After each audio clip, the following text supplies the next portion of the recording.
शहर कोने गांव गली खार ले, मैं लगा हूँ मेड़ पार के बाजार ले। हलो हलो कह के बने गोठिया हूँ मजे पाहूँ, हलो हलो कह के बने गोठिया हूँ मजे पाहूँ।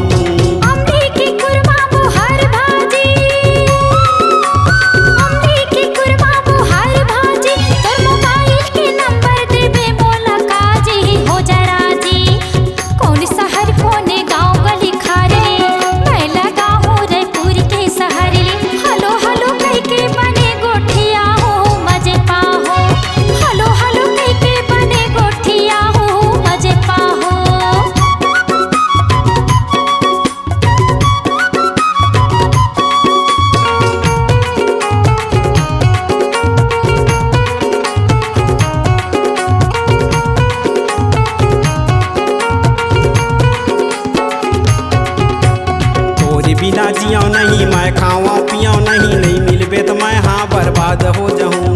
हाय हाय हाय ना सूता उठाओ नहीं, ना रेंगा बुलाओ नहीं, मिलबे तो मैं हाँ आबाद हो जाऊँ। जुड़े रहे दोनों जन के माया, महू तोला माया दे हूँ माया देबे तहाँ, चटनी के संग माँ खाबे बासी काजी हो जरा जी।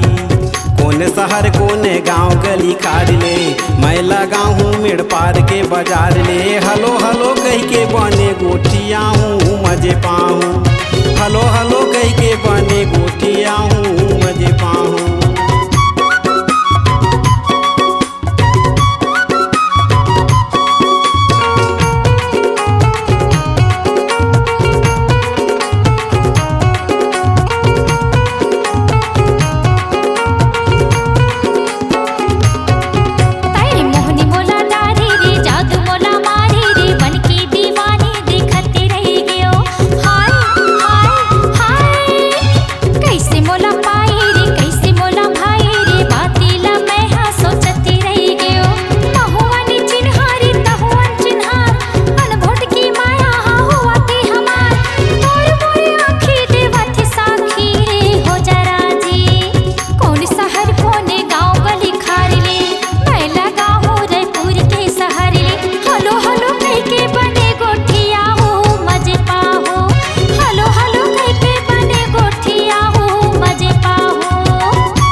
काहे वो तोरे गाँव काहे बता दे पूछत आ जाऊँ।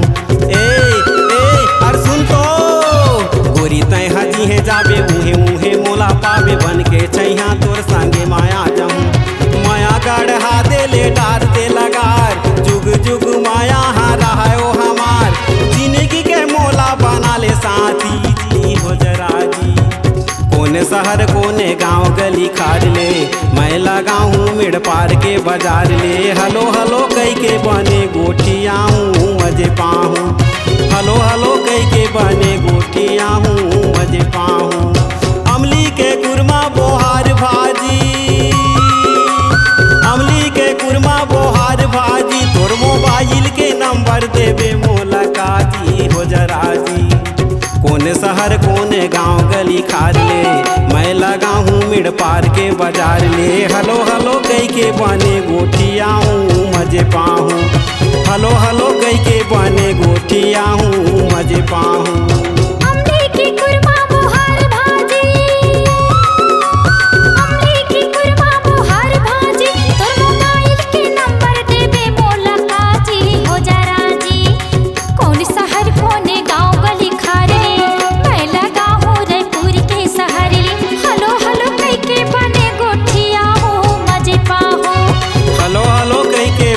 गोठिया हूँ मजे पाहूँ, हलो हलो कह के बने गोठिया हूँ मजे पाहूँ।